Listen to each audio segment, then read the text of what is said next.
Oi, pessoal, sejam bem-vindos. Essa aqui vai ser a nossa última aula de revisão na geografia.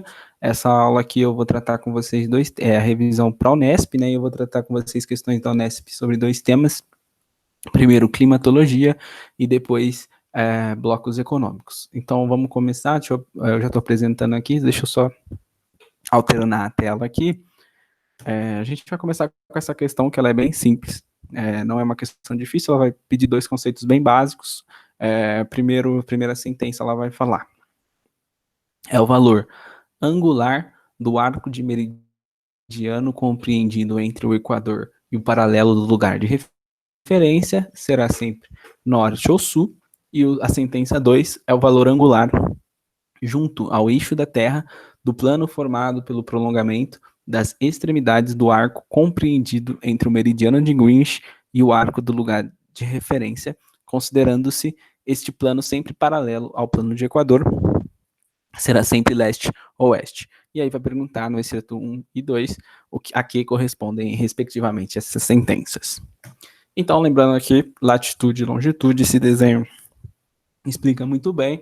Latitude, então, como falou ali na sentença, ao sul e ao norte, portanto, tendo o Equador como a referência, a linha do Equador, né? A linha imaginária do Equador como referência 0 graus, a gente vai ter tudo para cima medido em graus norte, tudo para baixo sul, e a longitude, o ponto de referência é o meridiano de Greenwich, que com a marcação de 0 graus, e vai separar em oeste e leste. Além disso, a gente viu lá nas aulas de clima que a latitude ela tem uma relação com a temperatura do local, né? E, portanto, com o clima também. Logo, regiões mais próximas da linha do Equador serão regiões mais quentes, e nas regiões mais longe da linha do Equador, regiões mais frias. Para a gente lembrar bem isso, é só fixar na mente aqui o Polo Norte e o Polo Sul. O Polo Norte lá 90 graus, o Norte lá 90 graus, né? Lógico que não necessariamente, especificamente 90 graus, mas bem longe da linha do Equador, muito frio, e a mesma coisa que acontece no sul, além do que tem aquele velho truque que não sei se os professores de vocês já passaram, da boca do cachorro, que o cachorro late, a boca vai para cima e vai para baixo, então para cima e para baixo é latitude, e o outro para a direita e para a esquerda a longitude, e lembrando, portanto, então, para responder sem muitos problemas, alternativa B, latitude. Será sempre norte ou sul, longitude, leste ou oeste. A referência ao Greenwich, latitude, referência ao Equador. Continuando, então, a próxima questão. Alguns especialistas argumentam que deveria haver rótulos climáticos na comida, da mesma forma que há informações sobre nutrição. Em teoria, estes rótulos poderiam ajudar os consumidores a escolher produtos de baixo impacto ambiental e dariam aos agricultores e produtores mais incentivos para mudarem seus produtos. Considerando a proposta apresentada pelo excerto, um dado que poderia constar então nesses rótulos de alimentos, que ele dá aqui a sugestão de ter rótulo climático no alimento, seria alternativa A, o débito fluvial, alternativa B, estrutura fundiária, C, código florestal, D, a pegada de carbono e diversidade ecológica.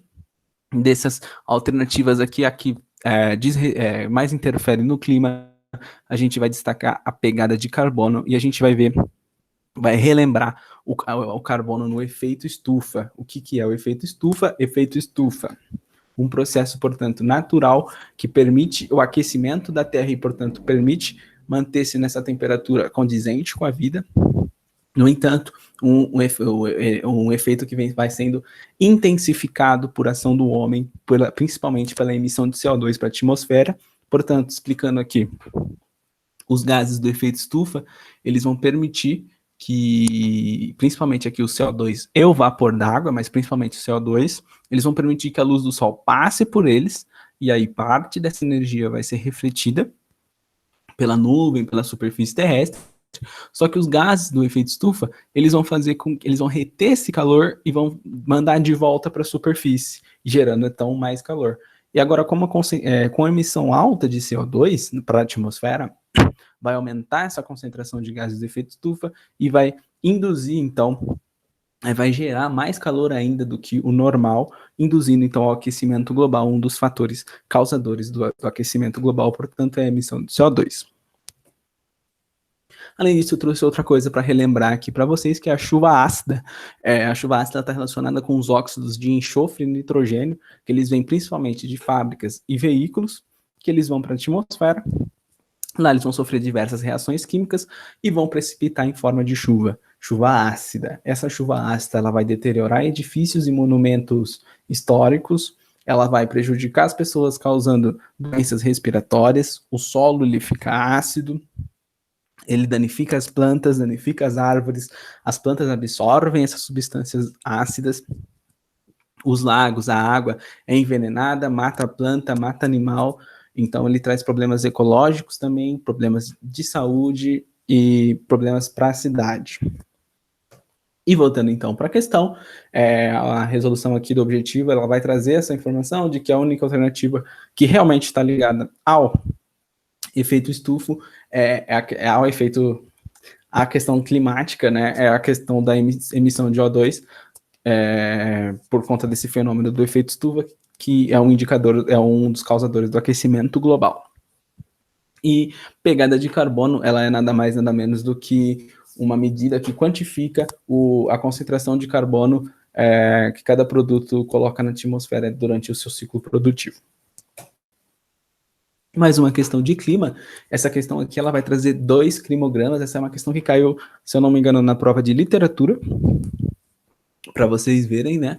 E ela é uma questão que traz 2 climogramas aqui, relembrando como ler um climograma. As barras indicam a quantidade de chuva, enquanto a linha vai indicar a temperatura média durante o ano. E aí a gente pode observar as características no gráfico 1, por exemplo, que a gente tem uma estação de chuva, chuvas abundantes no verão, e chuvas diminuídas, mas não chega a se concretizar uma estação de seca.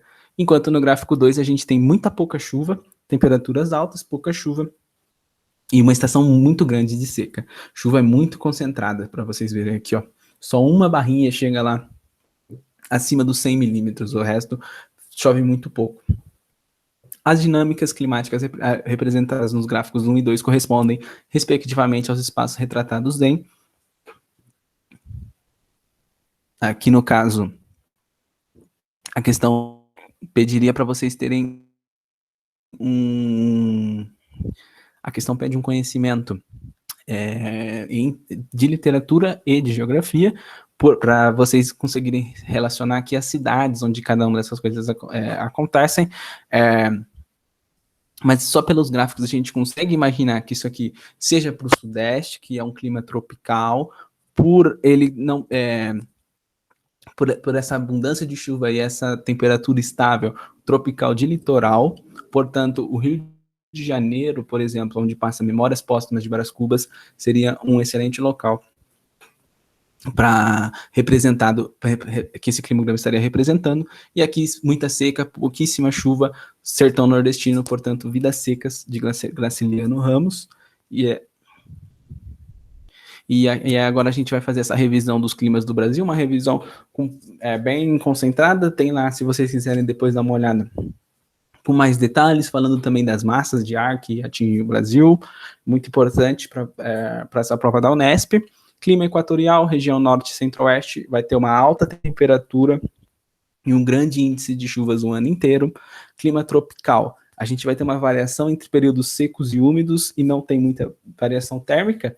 Nesse gráfico aqui a gente vê que não tem muita variação térmica, tem uma variação entre períodos úmidos e menos úmidos, não chega a configurar uma situação de seca. Isso aqui é uma situação de seca aqui, como a gente vê no climograma. Clima semiárido, portanto, sertão nordestino, chuvas escassas e concentradas. O tropical úmido, que é o que a gente viu, esse aqui, ele vai lá do sul de São Paulo até o Rio Grande do Norte, não apresenta uma estação seca igual ao tropical, e ele também não é tão úmido o ano inteiro assim, como é o clima equatorial, ele fica meio que entre estes dois. E por último, o subtropical, que é o clima que se destoa um pouco do restante do país, porque ele fica ao sul do Trópico de Capricórnio, portanto é a transição do clima da zona intertropical para a zona temperada, e ele vai ter estações muito bem definidas e um grande índice de chuvas. Portanto, aqui, alternativa E, Memórias Póstumas de Brás Cubas, Rio de Janeiro, chuva o ano todo que se intensifica no verão, e vidas secas, o sertão do Nordeste, com chuvas bem escassas no início do ano, e longos períodos de estiagem, longos períodos de seca. Tá? Vamos então para a segunda parte agora da nossa aula. Vamos ver blocos econômicos. Trouxe essa questão aqui que engloba bastante coisa. É uma questão de análise de mapa, é uma questão que, para ficar atento para a Unesp, não só de mapa, mas também de gráfico. A Unesp gosta de colocar gráfico em questões como de meio de transporte, em questões de indústria. E também essa questão aqui, que vai tratar de comércio internacional, vai falar do petróleo, vai perguntar se os fluxos de importação e de exportação expressos ao mapa evidenciam a ausência de países integrantes do G4 nas importações, ausências de países do G7 nas exportações, predomínio dos países membros do NAFTA nas exportações, ausência dos países integrantes do BRICS nas importações do petróleo e o predomínio dos países membros da OPEP nas exportações do petróleo. É uma questão um pouco mais complicada, mais delicada, mas se vocês um bom conhecimento aqui sobre principalmente o OPEP, BRICS, vocês eu acho que conseguem responder sem muitos problemas essa questão. Então vamos dar uma revisada em bloco econômico. O bloco econômico, ele é um acordo, né, um negócio firmado entre os países com o objetivo de facilitar e incentivar o livre comércio entre esses países. O bloco econômico ele pode ter uma constituição simples ou mais completa. A mais simples é quando constitui apenas uma zona de livre comércio. Ali vai ser um lugar de circulação de mercadorias e capitais, mas nada mais do que isso. Além disso, a gente pode ter uma união aduaneira, que aí, além da circulação de mercadoria, a gente vai ter uma tarifa externa comum, é o que é o Mercosul, por exemplo. Um mercado comum, que além de tarifa comum, além de circulação de mercadorias, tem a circulação livre de pessoas, que foi a circulação livre de pessoas é uma das questões centrais da saída do Reino Unido da União Europeia, do Brexit, que a gente vai falar um pouquinho. E também a União Monetária e Política, que é a questão lá na União Europeia, moeda única, a gente tem, por exemplo, o euro. Bom, começando então mais especificamente do NAFTA, o NAFTA reúne aqui os Estados Unidos, México e Canadá, foi criado em 1992, e o NAFTA ele trouxe uma dependência, a economia mexicana ela depende muito da americana, e esse é um acordo de livre comércio entre os dois, para, de certa forma, beneficiar ambos. Os Estados Unidos ele vai receber muita mão de obra barata, e ele tem um país com uma legislação trabalhista bastante flexível, assim como o Canadá. O NAFTA ele está, de certa forma, em destaque no ano de 2020, né, agora em 2021, por conta da reformulação que o Donald Trump propôs ao NAFTA, que agora passou a se chamar, a partir acho que de março de 2020, ele passou a se chamar USCA, que é a inicial aqui dos três países, né, os Estados Unidos, Canadá e México em inglês. Ele entrou em vigor, então, como eu falei, em 2020, e ele trouxe vantagens comerciais para os Estados Unidos, propondo um comércio cada vez mais restritivo para o Canadá e para o México. O México, principalmente,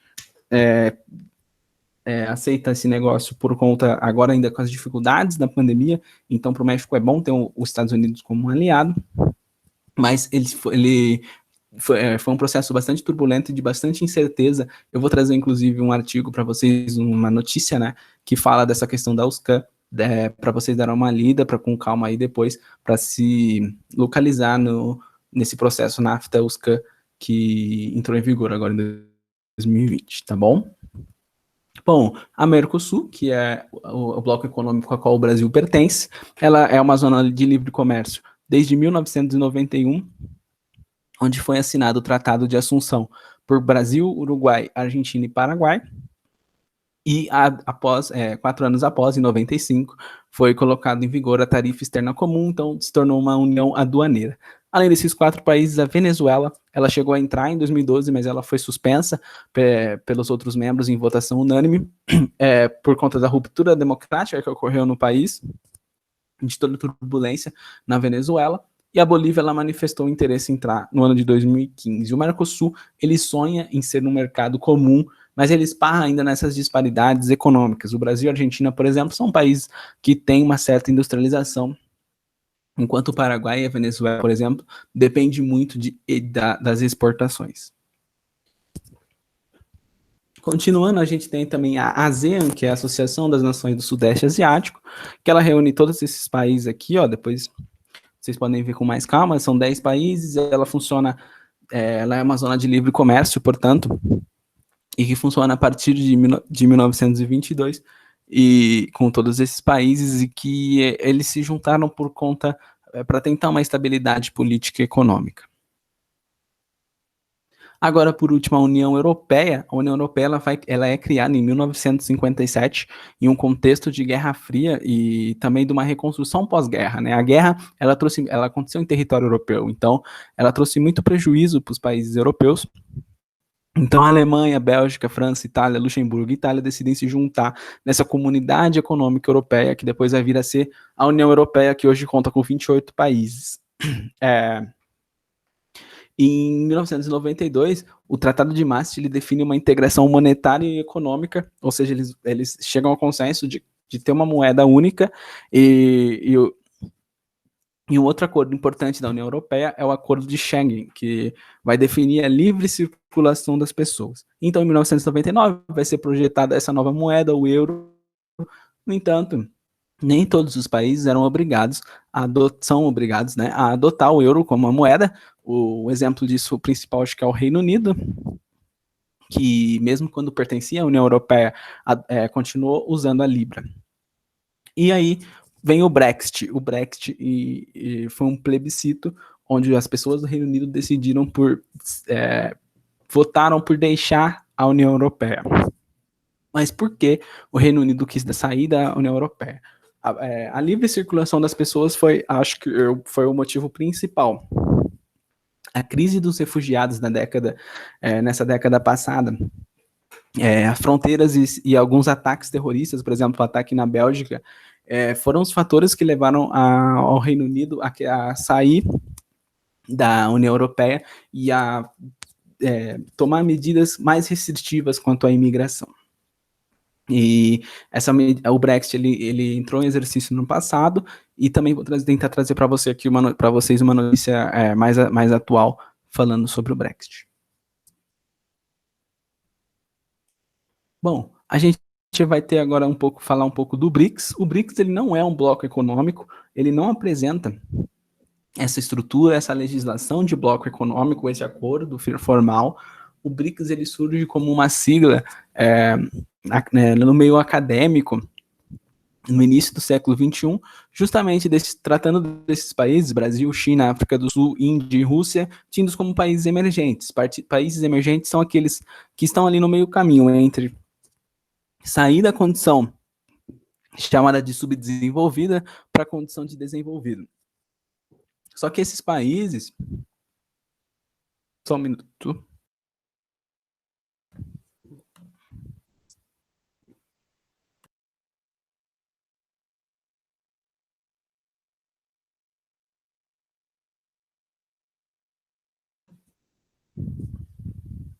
Voltei aqui, perdão.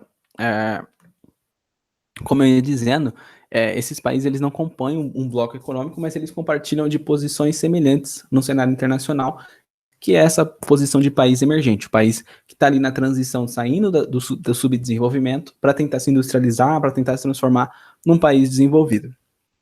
O que chamou a atenção na década ali de 2000 até 2010, e um pouco depois de 2010, foi que esses países eles detêm 40% da população mundial e eles representaram, né, 50% do crescimento econômico de 2008 a 2013, muito devido à crise de 2008 que abalou alguns países da Europa, abalou os Estados Unidos, por exemplo. E esses países surgiram aí nesse cenário como emergente. No entanto, depois da crise econômica, principalmente no Brasil e um pouco na África do Sul, deu uma abalada no poder econômico de todos os países do BRICS, mas, por exemplo, a China segue no desenvolvimento como segunda maior potência mundial. A posição atual do Brasil no BRICS, ela chama muita atenção. O Brasil, nesse ano passado, teve, no contexto da pandemia, teve divergências com a China. A embaixada chinesa chegou a fazer comentários sobre o Brasil, e aí também teve uma certa crise com a Índia por conta da importação da vacina de Oxford. Eu vou mandar também notícias sobre, para vocês lerem sobre a posição do Brasil no BRICS. É importante, eu acredito que seja importante para vocês se situarem, né, também, não só para vestibular, mas também sobre a situação do país no cenário internacional, uma situação bastante delicada e que interfere na vida de todo mundo, interfere, por exemplo, agora nas nossas vacinas, no atraso aí, né, da vacinação no Brasil. E por último, para poder responder essa questão, a OPEP, que é uma organização dos países exportadores de petróleo, criada em 1960 pela Arábia Saudita, que é atualmente o país com a maior reserva de petróleo, tem sede em Viena, na Áustria, e ela reúne aqui esses países: Arábia Saudita, Irã, Iraque, Emirados Árabes Unidos, Líbia, Venezuela, entre outros. E a OPEP, ela tem como função regulamentar a produção e o comércio do petróleo. Primeiro, para evitar uma superprodução novamente, uma crise devido à superprodução de petróleo, e para tornar, então, esse produto mais competitivo no mercado. Aqui estão as maiores reservas em bilhões de barris. Em azul aqui os países da OPEP. A gente vê a Venezuela aqui, ó, em sexto, a Arábia Saudita em primeiro, o Iraque em terceiro, o Irã em segundo, que são os países com as maiores reservas em bilhões de barris de petróleo. E, portanto, voltando à questão, a gente vai observar aqui o predomínio dos países membros da OPEP nas exportações do petróleo. Está um pouco pequeno aqui esse mapa, mas ao observar a setinha a gente vai ver exatamente isso. Aqui, por exemplo, a Venezuela exportando bastante o petróleo, e esses países eles predominam realmente a exportação. E a resolução vai apresentar aqui para vocês que dos países do G7, por exemplo, a gente tem o Canadá, os Estados Unidos e o Reino Unido, que são exportadores, ou seja, eles não são ausentes na exportação. No BRICS, a China e a Índia, elas são importadoras do petróleo, e os fluxos esses fluxos, as setas, elas vão mostrar essa grande participação dos países membros, como a Arábia Saudita, o Iraque, o Irã, os Emirados Árabes e a Venezuela. Bom, a revisão de hoje era isso. Eu espero que esses temas tenham ficado claros para vocês. Qualquer coisa, como sempre, estou à disposição. Pode me mandar mensagem, fiquem à vontade. E eu desejo uma boa prova para todo mundo. Foi um prazer poder dar essas aulas para vocês. Espero que dê tudo certo e todos realizem seus sonhos. Valeu!